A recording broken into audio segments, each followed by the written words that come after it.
It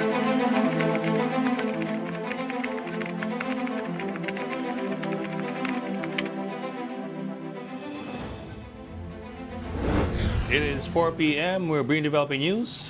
And the stories behind the headlines. This is Storycon. I'm Regina Lay. I'm Ed Lingao. Some stories for watching this rainy Friday, July 18. Malacanang says First Lady Liza Arneta Marcos is on a working trip to Riyadh. The reason why she is not joining President Bongbong Marcos in his upcoming visit to the U.S. This according to Palace Press Officer Claire Castro. Mrs. Marcos is expected to return to the Philippines on July 21. Meantime, President Marcos will be in Washington from July 20 to 22 to meet with his American counterpart Donald Trump. Marcos is the first ASEAN head of state to be invited by the White House since Trump took power. On their agenda, the strengthening of Washington and Manila's alliance and economic cooperation.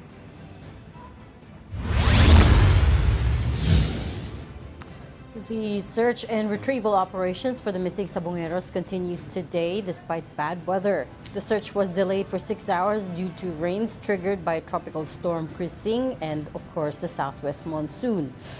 Meantime, Justice Secretary Boying Remulla met today as well with whistleblower Julie Dondon Patidongan and his legal counsel. The DOJ chief refused to disclose details of this conversation but described Patidongan's information as reliable. Yeda Romualdez, the wife of House Speaker Martin, will return to the House of Representatives as a representative of Tingog party list. She moved up from 6th to 3rd nominee after 3 other nominees of the party list resigned or were disqualified due to conflict of interest.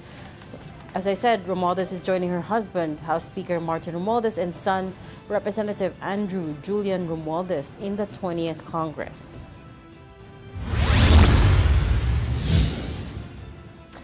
And Metro Manila workers will be getting a pay boost starting today, July 18, as a 50 peso daily minimum wage hike takes effect. The new rates raise daily minimum wages to 695 pesos for non-agriculture workers and 658 pesos for agriculture, retail, and small manufacturing sectors. The 19th Congress earlier failed to pass a 200 peso legislated wage hike.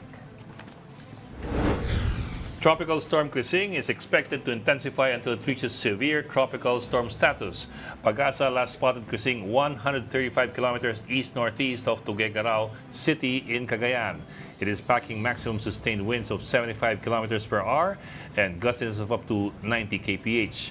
Pag-asa says a landfall scenario over mainland Cagayan or the Babuyan Islands this afternoon is possible. Crising is expected to exit the Philippine Area of Responsibility on Saturday afternoon. Signal number 1 and 2 are up in at least 10 provinces. The full list is, of course, on your screens.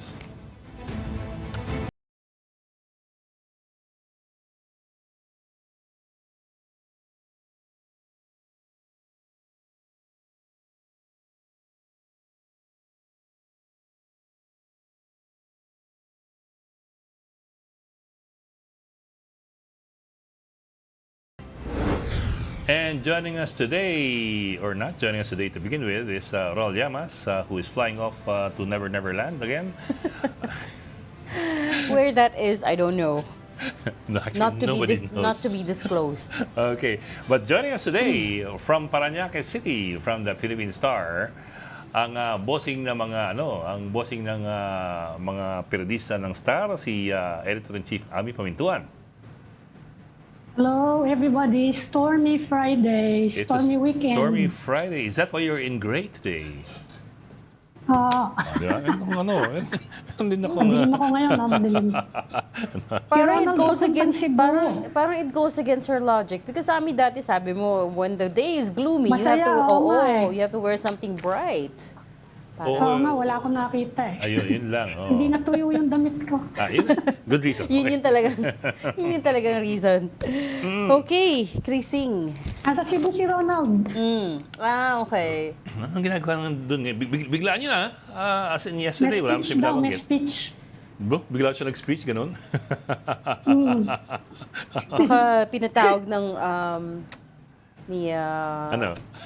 the new, the cardinal, sorry, the archbishop.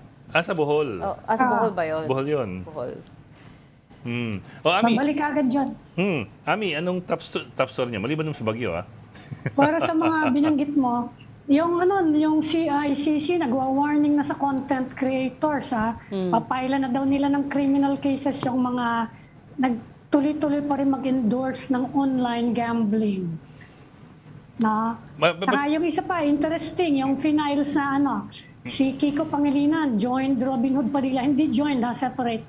Nag-file ng bill against political dynasties. Tingnan natin kung anong kahinatnan nun. Every congressman may nagko-file Exactly, I was gonna say, every congressman meron. Hindi, dati si Robin lang, di ba? Ngayon, at least si Kiko, meron na rin siya. Magkaiba ng konti, hindi ko pa nababasa yung version niya. Pero yung sa influencers and online gambling, I think that only refers to yung illegal online games. Online. Hindi, kahit legal. Pati legal ba? I'm not sure. Kahit legal. I think the idea is they're gonna crack down on endorsements of online gambling because, of course, at this point, government is looking to tighten regulations on online gambling. But that's what with the Ad Standards Council. Yes. That's more self-regulation. Pero with regard to the CICC, that's a cybercrime so what's the full name of that thing? It's a cybercrime task force. That's for the filing of charges. And that I think would have to do with yung endorsement of illegal online gambling sites that some influencers. Hindi ko alam kung illegal Kasi kung legal, medyo delikado yun, Kasi content creators yun Hindi natin alam ano bang law dyan. Unless binana nga yung advertising for online gaming. Online gambling. But hindi pa at this point. You need the law for that if it's not self-regulatory. Oo. Exactly. That's why they were the guy we were talking to before. See, Altenco, I think, was talking about they're talking with the Ad Standards Council for MOA so that there's self-regulation dun sa which they already which they've already started implementing. So, for instance, yung billboards sa EDSA and the major thoroughfares, di ba, they were given until August 15 to take down the online gambling ads. Kasi, these are all legal online gambling operators, but they were still asked. And we know that there's a lot, di ba? Dumami ka sa EDSA, SLEX, NLEX. Of course. Kasi at the same time that they're profiting from your influence, you're also gambling you're putting at stake your reputation. For example, if your reputation is parang goody-goody, you can't just... No, but actually a lot of big name actors and actresses have appeared in these ads. Yeah, I mean, off the top of my head, sila Piolo Pascual. But those are people with mature roles. But if you're you want to have that goody-goody impression, you're very careful not to associate yourself with online gambling. Some of the people who we've seen, for example, Vic Soto. Yung mga nakita ko, si Alden Richards, si Barbie. Yes. Actually, pati... mga sikat siya Actually, there was a time, pati si Manny Pacquiao, former Senator Manny Pacquiao, right? Who's in Las Vegas at the moment for another big fight. Pero there's big money in these gambling ads, right? So that's just for the billboards. Imagine mo how much more there is in the wild west of digital, of online, right? When you can pay per click. Pero kung illegal yan, Ed, content creator, you will not endorse an illegal game, di ba? Well, siyempre dapat legal yung inaano nila. But I remember the CICC issuing that threat before, a week ago, just about a week ago, against content creators who are endorsing illegal online sites. Baka unlicensed, gano'n, Well, unlicensed are illegal sites. In fact, there were some interviews already done where the CICC aired the threat. Now we'll go after you, and for the public, these are the ways for you to identify what online sites are illegal and what online sites are not. Alin daw yun? Hindi ko napanood eh. Kasi lahat ng nakukuha ko sa cellphone ko nakalagay PAGCOR license. I'm not sure kung alam ng PAGCOR na nilisensyahan niya. Pero lahat sila na nakalagay doon, PAGCOR license. That's the other thing that they were saying Ang daling ilagay yung graphic na PAGCOR licensed. Kasi ikaw lang na nakakita It's on your phone Kaya nga. So, not unless you check, then you won't know if it's licensed or not. They can make that claim. How would you know? Diba? Not unless the PAGCOR releases a list of those that are licensed. And Tapos would you even bother to kapag check? ganyan na PAGCOR license, pwede ka mag-bet directly na. Click ka na lang doon. Oo. So yung mga online gambling operators, there's 14 of them came together to issue a statement to say, okay, we welcome tighter government regulations, pero yun nga, warning that an outright ban will drive people underground. So yun yung sinasabi ulit nila. And these are, the big companies. The ones that like DG Plus, the ones that run the biggest online gambling operators. So nag-issue na sila ng statement. I think the fear there is that baka during President Marcos's SONA in what day is it? In about a week's time. Baka he might announce a total gambling ban. So yun yung we'll see. Pero yan din yung argument nila nun sa Pogos, di ba? Nung pinapaban, sabi nila they will go underground. Saka yung counter argument naman ng mga opponents ng gambling, sabi nila, bakit Shabu pag binan mo, matatakot. Yung mga ganon, kapag gusto mo ibawal ang argument mo, they will just go underground. But it's true. I mean, we haven't completely eradicated Shabu. Right?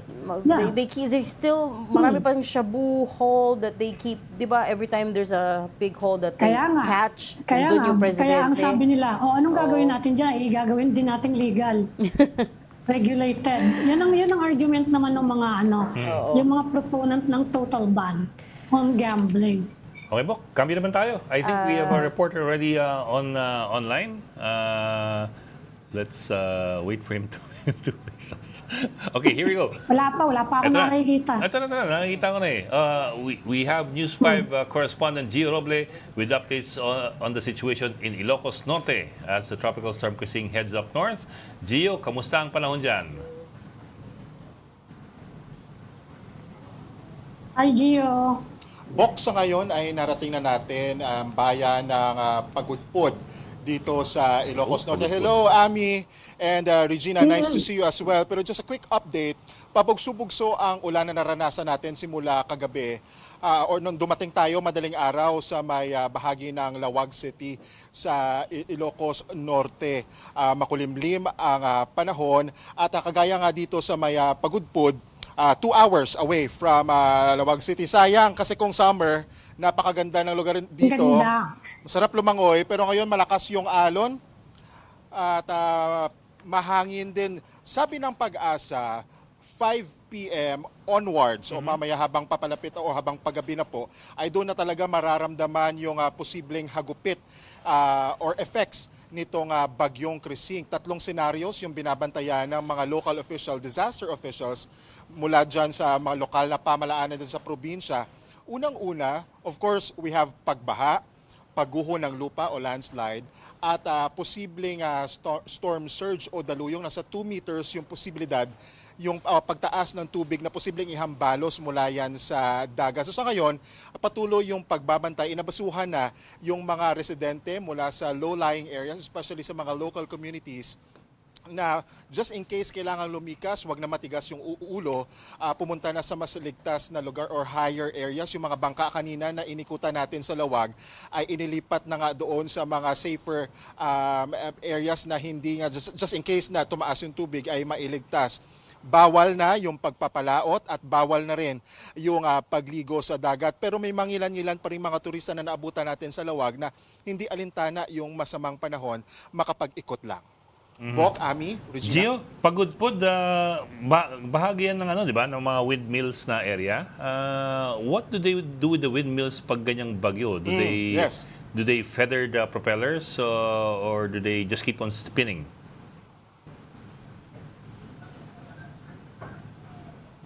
Well, I'm not an expert on that, Bok, pero sa ngayon, kung makikita mo, ito, pakita natin, Sir Eugene, yung windmills. Feeling ko yung windmills lang yung natutuwa sa malakas na hangin ngayon, buhay na buhay. Pero if I'm not mistaken, Bok, no, sa tuwing may masamang panahon, mas nakaka-generate ng more electricity ang, kumbaga, yung windmills, if I'm not mistaken, Pero sa ngayon, kung makikita natin, ayan, buhay na buhay ang windmills. And of course, may mga nakikita akong naliligo pa rin sa dagat dito sa Pagudpud. And hopefully, sitahin na nga sila. It's because, number one, yung strong waves, napakadelikado yan. And we don't know baka kung saan sila umabot. And knowing kaharap nitong Pagudpud sa West Philippine Sea. So far ngayon, nasa red rainfall warning. No, Gio, I was just gonna say, actually, alam ko nga, these Yes, ma'am. windmills are made to withstand extreme weather. Pero ang tatanungin ko sana is, kamusta naman yung mga evacuation centers? Or have you been able to check in on them? Sa ngayon, merong 100 o higit sa 100 evacuation centers dito sa Ilocos Norte. Ayon sa PDRRMO sa Ilocos Norte, ay nagkaroon na sila ng pre-disaster meeting bago pa man o habang papalapit pa lang itong bagyong Crising. Pero so far ay wala pang naitatalang mga evacuees. Pero nakahanda na raw ang mga evacuation center niyan just in case man na may mga ilipat, especially doon sa may Lawag City or mga lugar malapit doon sa ilog, ay just in case na umakyat nga yung tubig, ay kailangan na silang ilikas. Pero so far, so good, normal pa yung level ng tubig sa Padsan River. Okay. Regina. Okay. So, Gio, wala pang ulan dyan. Pabugso-bugso lang ang hangin. Yes, pabugso-bugso ang hangin nung galing tayo ng Lawag kanina at papunta dito sa Pagudpud. Yun, uulan ng malakas, zero visibility, and then mawawala na naman. Pero ngayon, kung nararamdaman ko based from my observation ay nagtutuloy-tuloy na nga siya so far habang papalapit ay yung gabi. Kaya baka ito na nga siguro yung sinasabi ng Pag-asa na by 5 p.m. onwards ay mararamdaman na itong epekto o dalang ulan at hangin ng bagyong Crising. Bok. Regina, Ami. Okay. Okay. Gio, we'll keep in touch with you, especially mga around 5 o'clock with the other programs to see how things are going. So, ingat kayo dyan and keep us updated. Maraming salamat sa iyo. Gio Robles, nasa pinaka-norte ng Ilocos Norte. Pagudpud, facing Bangi Bay. That's a good point about the windmills. Nandun nga yung mga renowned Bangi Bay windmills. Pero yun nga, these windmills, they're made to rotate at a particular speed, right? So pag na-exceed yon because of the strong winds, ang alam ko nagsha-shutdown siya at one point. Like, it's made to automatically shut down. It's engineered like that. So baka they disengage the clutch. Oh, so pero ngayon mukhang okay pa yung ano. Ano pa naman magla-landfall. Hindi naman magla-landfall at this point. So we just have to watch the wind speeds. Wala yung audio ko eh. Hindi, dinig ka namin. I mean, you're really loud Hindi, and tatanong ko clear. sana ko yung mga na-disrupt na mga flight. Marami international flight doon, di ba? Oh, sa Ilocos. Lawag. So,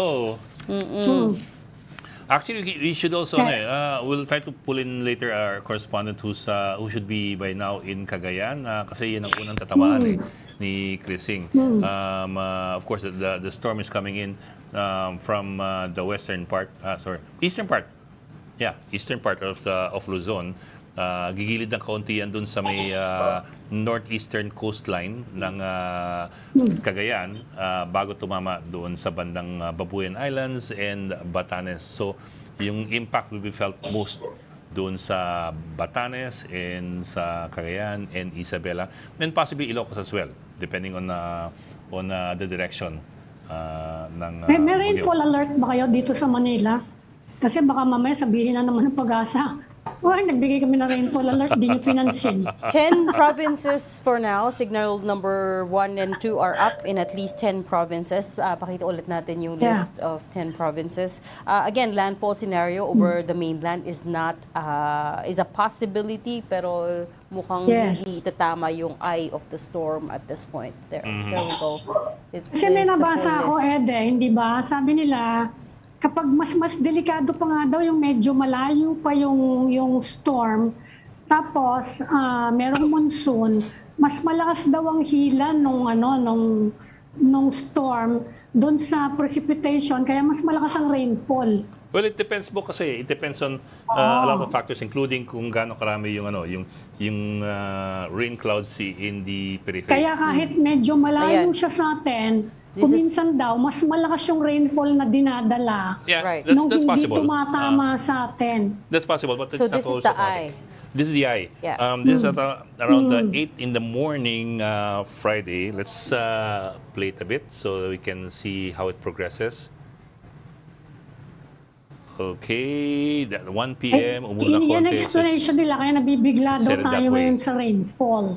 So, ang unang tatamaan talaga ng mata would be North. Batanes.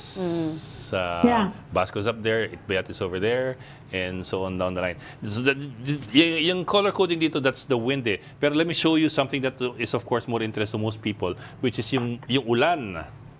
Yeah, yung rainfall nga eh. Oh, yung ulan. Okay. Ay, teka, sumobra na pala. Balik tayo sa Kasi pwede siya mag-trigger ng mudslide, of course, Oo. flooding. Yep. Mas delikado siya eh. Landslides and storm surges and things like that. Yes. Okay. Okay. Ang nakikita nyo dito, color coding. Okay, this is now rain and thunder. The color coding is like this. The redder it is, the more intense Yes. Mas malala, the amount oo. of rainfall that's expected to be dropped. This is at around 9 in the morning kanina. Ito yung bahagi na medyo maraming ulan na babagsak. Tingnan nyo kung paano gagalaw yung pula. Siyempre, main ito talaga is Yes. yung pula. Ayan o. This is at 4 p.m. Yan, Okay. umulan na dyan sa bandang There are Apari. some meron din here. O yan. Oo, yung mga red parts. Mindoro, Malayo-layo sa Rojas, atin, no? Candon, Lawag. But that's already by Saturday. This is moving forward eh. So, ayan. So by this time, Saturday Sunday. afternoon, ito yung 9 mga a.m. Saturday afternoon nakalabas na siya. Yeah. You can see this, you guys, kung meron kayong, you can download the Windy app on your cell phones, or you can look Windy.com. at windy.com on your desktops and laptops, and you can see things in several ways. You can look at the amount of rain and thunder, which you just saw. You can see the wind speed, which is also, of course, very important for those who are concerned with wind speeds. Pero medyo mahina siya eh. Signal Medyo mahina number naman two siya. lang yung wind eh. Yeah. So, yan. These are things you can see that's all available on your satellite. Yung mga Okay. We have to let's okay, so we'll leave that there for now. Moving on to other stories. Let's get out to our reporter in Malacanang, mobile journalist Julie Baiza. Julie, ano meron? We're waiting to hear updates on President Marcos's trip to the US, no? Hi, Julie. Ay, Miss Ami, yes, Miss Reg, Bok, at Miss Ami and Sir Ronald, kasado na nga yung biyahe ni PBBM pa Estados Unidos para sa pakikipagpulong kay US President Donald Trump. So from 20 to 22, yung magiging trip ng Pangulo. Cooperation on economic, defense and security matters yung pag-uusapan nila sa bilateral meeting. Nariyan din yung, of course, ipinataw ng US tariff sa Philippine exports. Mapapag-usapan din daw yung usapin ng West Philippine Sea. Bukod kaya President Trump, makakaharap din ni PBBM, sina State Secretary Marco Rubio at Defense Secretary Pete Hegseth.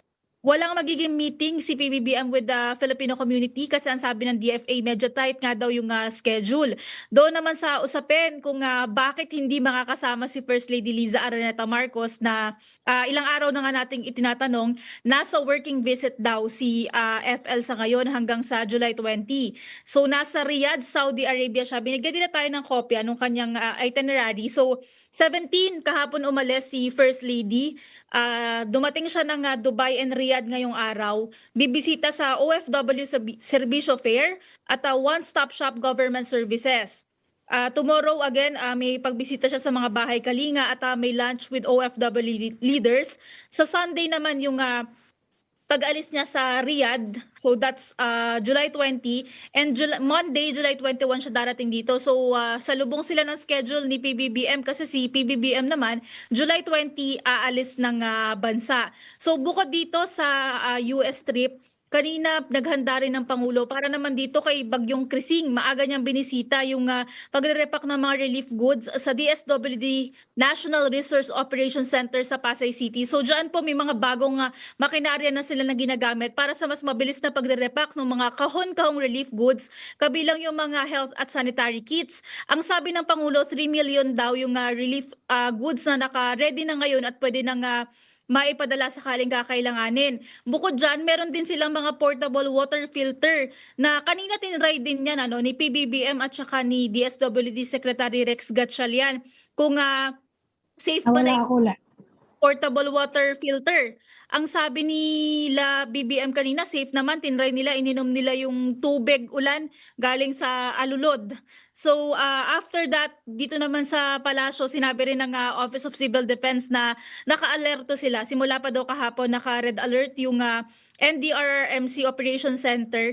And so far, nasa 7,500 families daw yung apektado na ng mga pag-ulan. Pero abangan pa daw, antabayanan pa daw natin yung update nila ngayong hapon kung may mga nadadagdag dyan. Julie, wala bang sneak preview kung ano yung kung meron na ng pagkasundo? I know they're going to have an official meeting with Trump and BBM, pero madalas hindi kasi kung anong pagkakasunduan ay napagkasunduan na bago pa yung meeting, and the meeting becomes generally formality. Photo op. Oo, photo opportunity lang. Any idea or any timbre kung anong kung meron mang napagkasunduan na? Ang tinanong namin kanina yung sa tariff book, ang sabi ng DFA, ongoing pa rin daw kasi yung negotiation kasi meron ngang naunang economic team doon. So hindi pa nila masasabi kung ano yung mapipirmahan, kung magkakaroon ba ng agreement or yung free trade agreement na isinusulong nila or may in other form ng kasunduan kasi yun, ongoing pa rin and hoping na maselyuhan nga daw yan pagdating ni PBBM doon. Okay. Julia, apart from the economic team, sino pang kasama? Well, nauna na economic team, pero sinong kasama mismo ni President Marcos when he goes to the US?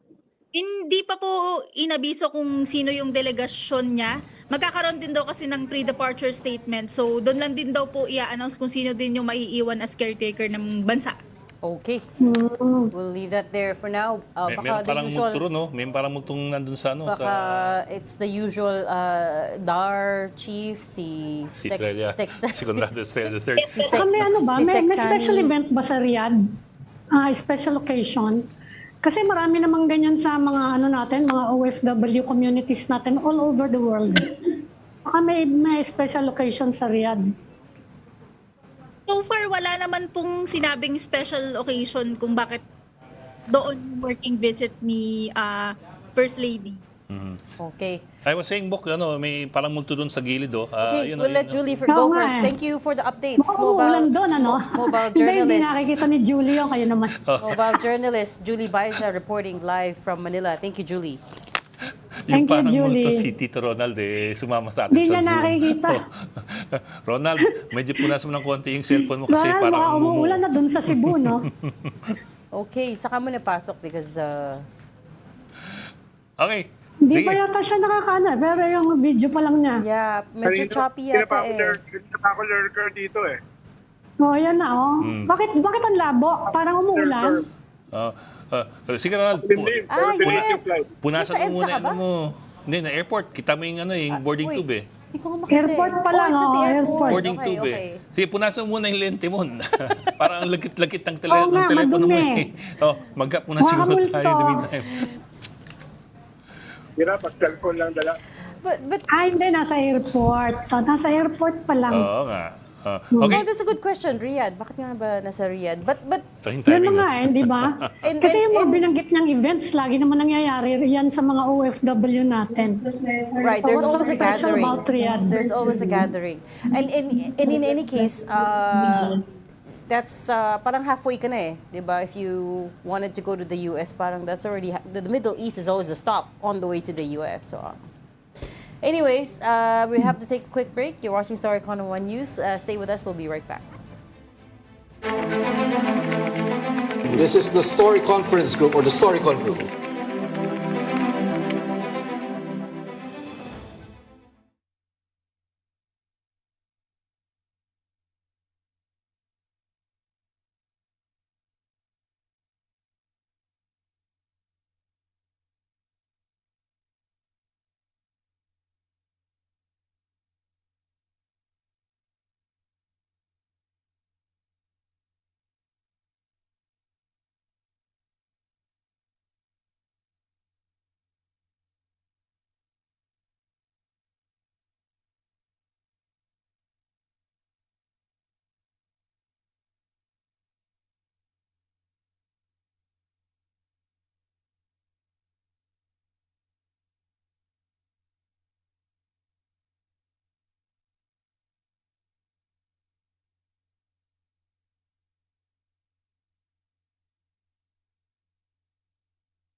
We've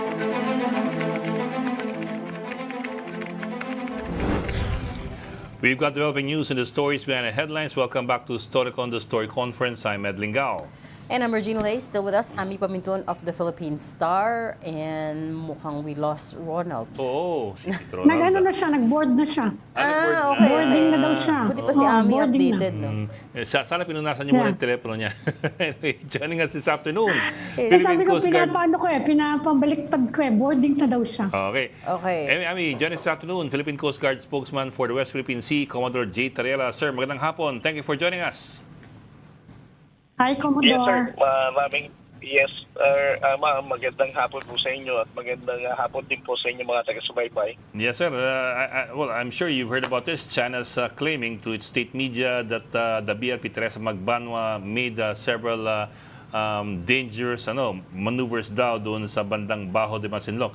In particular, and ang sabi daw is that the Magbanwa made high-speed crossings astern, with the closest distance being only about 100 meters. For those, sir, who are not familiar with boats, di ba yung stern nasa likod? Yes, So, sa likuran. so hindi siya nag-cut sa harap. Kung sakaling man totoo Hindi to. naman sa likuran. sa likod siya dumaan. So, anong delikado dun? Yes. So, and by the way, this incident happened July 15, so Wednesday. Oh no, Tuesday, sorry. 15, Tuesday. Yes, last Tuesday. Yes, sir. So anyway, sige po. Yes. Yes, sir, Ed. No? Ang issue lang naman natin dito is that, una sa lahat, no? The Philippine Coast Guard always adhere with the collision regulation or the rules of the road sa karagatan. No? We don't do such dangerous maneuver na sinasabi ng China. Buti nga, they were very honest enough to say na ang distance is 100 meters. Napakalayo nito. Samantalang sila, whenever they do dangerous maneuver, it's only a matter of like 50 yards. Minsan, close enough pa, tumatama pa talaga sa mga barko natin. No? Secondly, ang ginagawa ng Philippine Coast Guard, ang pagpapatrolya natin dito, is in accordance with the international law, no? The 2016 Arbitral Award, and of course the exclusive, the UNCLOS, no? That allows us to have our own exclusive economic zone.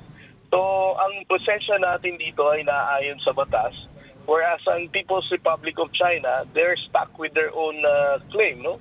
Na meron silang historic 9-9 claim na it was already invalidated by the 2016 Arbitral Award. There's one state that has to be responsible sa mga ganitong mga bagay-bagay.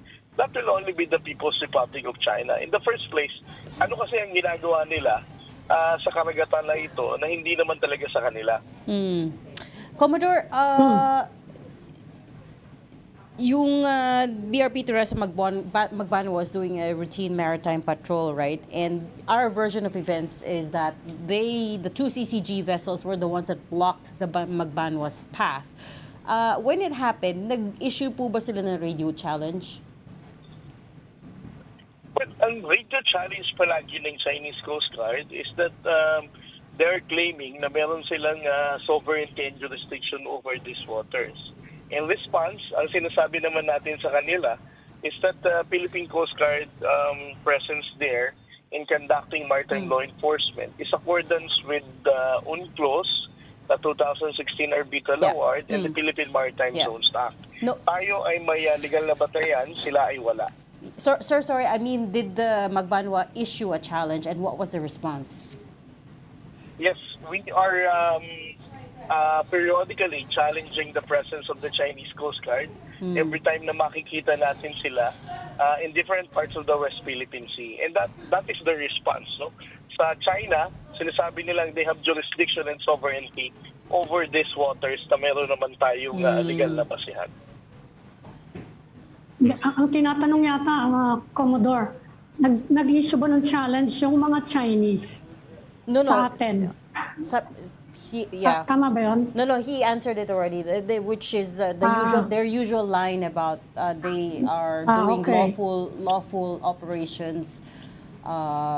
It's the same story, no? Every time these things happen, the boats challenge each other, and the response is always the same, which is leading me to wonder, point pa ba? Is there any other recourse other than radio challenge when these things occur? I'm sorry, Regina, I lost you. Hindi ko masyadong narinig yung tanong. No. I was just wondering, yung radio challenges, every time may encounters yung Philippine Coast Guard vessels and Chinese Coast Guard vessels out in the West Philippine Sea, they always issue radio challenges to each other, right? So I'm wondering, Yes. give us the big picture here. What is the point of the radio challenge? Kahit na alam na natin what they're going to respond to, is it that the number of challenges is going to be a proof point in a case one day if the Philippines ever decides to file another case? Ano po yung point nito? Well, para sa amin sa Philippine Coast Guard, there is relevance to it. Kasi it's the Chinese Coast Guard who is highlighting na sila ang may legal na dahilan sa presensya nila dito. And we are documenting their radio challenges, and in response, we also need to document that we responded to such statement of the People's Republic of China, because it will also form part of the report that we're going to submit to the National Task Force. It is important for us to counter such radio challenge para hindi naman isipin ng People's Republic of China na meron talagang legitimacy at maayos na basihan yung mga pinagsasabi nila over the radio. Sir, So, Commodore, ano ng situation ngayon sa Panatag? Kasi this happened on Wednesday. Sa ngayon, ano yung situation ngayon? The BRP Teresa Mantanua, just recently, kahapon, ay meron tayong na-rescue na isang Filipino fishing boat. Dahil ngayon, ang binabantayan natin, the reason why BRP Teresa Magmanwa and another 44-meter vessel is within the immediate vicinity of Bajo de Masinloc is to anticipate yung pagbagsak nung rocket testing na ginagawa ng rocket launch test na ginawa ng China, So doon sa area kung saan binabantayan namin, sinisure namin na walang mga islang Pilipino na mababagsakan dito. We were able to respond to a distress call from one fishing boat coming from Zambales, at the distance of 59 nautical miles off the coast of Bajo de Masinloc. And Teresa Magbanwa responded to this distress call at ihatid na naman natin ito ngayong umaga, itong fishing boat na to sa Maribeles, Bataan. Wala namang humarang na Chinese vessel sa ginawa nyo ngayon? So far naman ngayon, ma'am, wala. Napakapangit ng dagat ngayon sa West Philippine Sea. This is actually one of the main reasons siguro kung bakit we were very, it was not that difficult for us to carry out itong towing operation with distress fishing boat. At walang Chinese Coast Guard na nangharas sa atin habang tinutulungan natin ang ating mga kababayang Pilipino. Sir, I kind of find it curious that the Chinese would complain about, well, at least allegedly, that Magbanwa crossing their stern when over and over again we've seen instances of Chinese Coast Guard and militia vessels crossing our bow. Kumbaga sa pag nagmamaneho ng sasakyan, kinakat yung harap mo, yun ang pagtawid dun sa bow yung gigit-git kinakat yung harapan mo. Pero in this particular case, the Chinese are complaining that we crossed their stern o yung likod nila. Stern, yes. So that's kind of curious kasi parang what are they complaining about? Alam mo, Sir Ed, hindi ko na rin alam. Na-confused na rin yata. Ikaw, i-check kung anong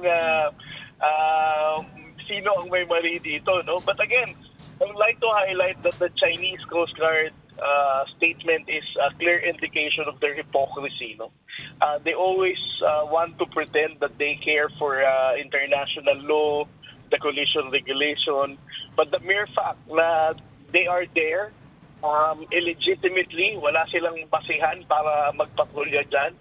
And ngayon, gumagawa pa sila ng mga ganitong issue just to discredit the presence of the Philippine Coast Guard vessel. Commodore, before we run out of time, I wanted to ask you about another issue, if okay lang if you're done, Ed.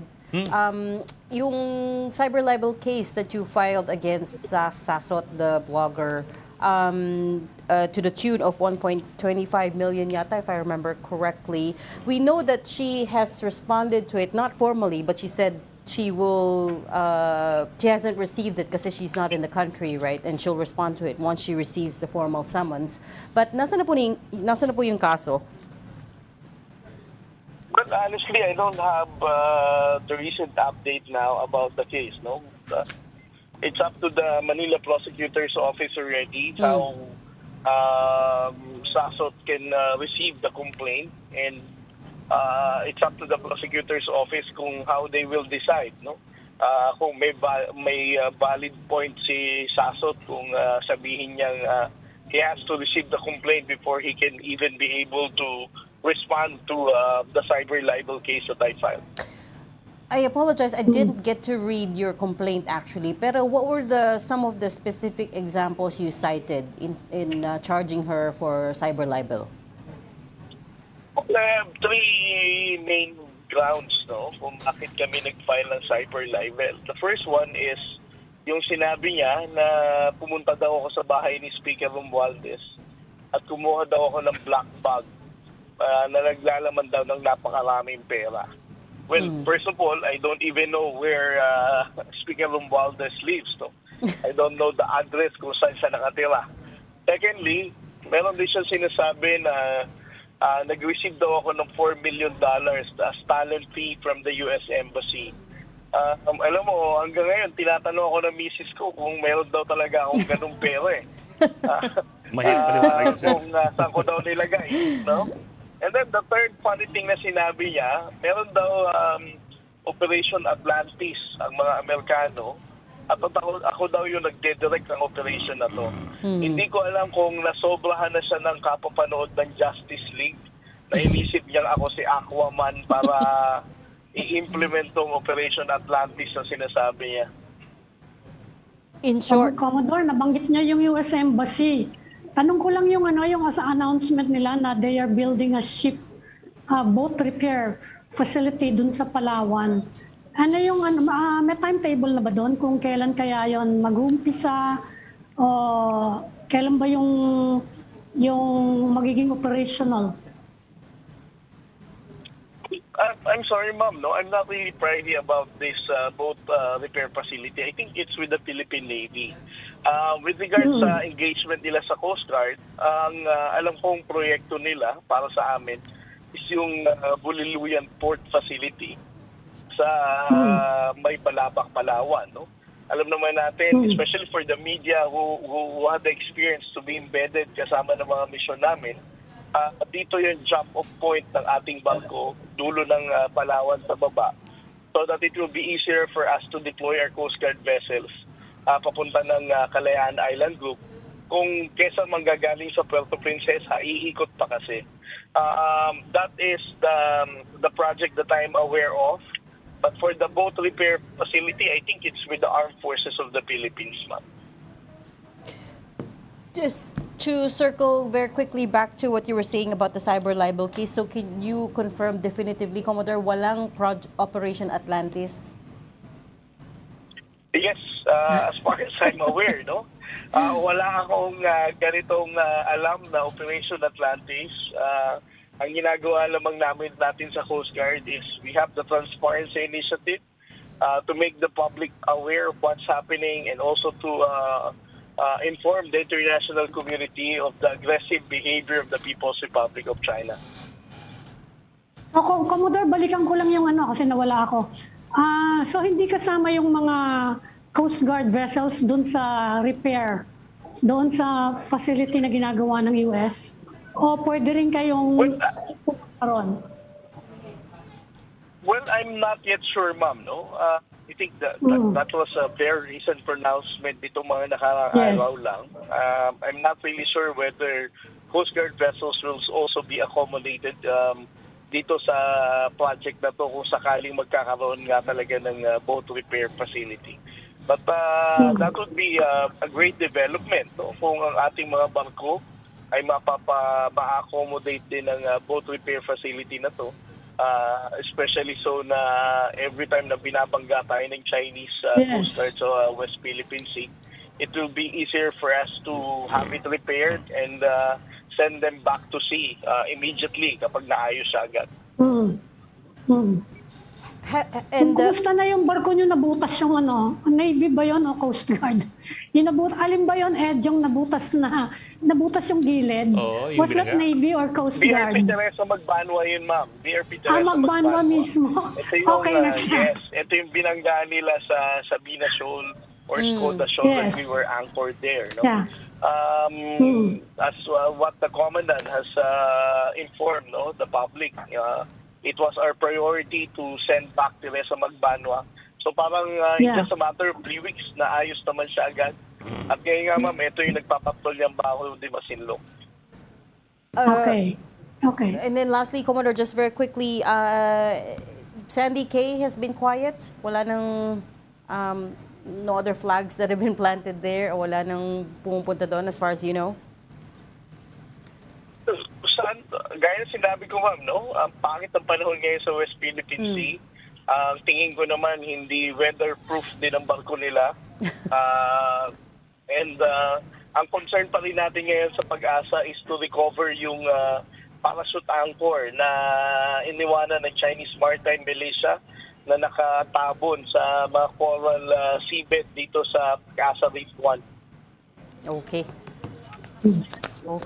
We'll leave that there for now. Thank you so much for joining Storycon today and for sharing with us these updates. Philippine Coast Guard spokesperson for the West Philippine Sea, Commodore J. Tariela. Salamat, sir. Thanks, Commodore. Thank you, sir. We've... Mag-goodbye ka na. Mag-goodbye na. Hindi pa ako kinu-queue eh. Overtime na tayo. OT na kayo, OT. I didn't hear the queue. May queue ba? Sige na. Mag-thank you OT na, nakikita kayo oras dito. Thank you for joining Storycon today. Ami Pamitun, Editor-in-Chief of the Philippine Star. Join us again Monday, 4 p.m. for Storycon. I'm Jean Lei. I'm Ed Lingao. We are One News Sites all the time. This is the Story Conference Group or the Storycon Group.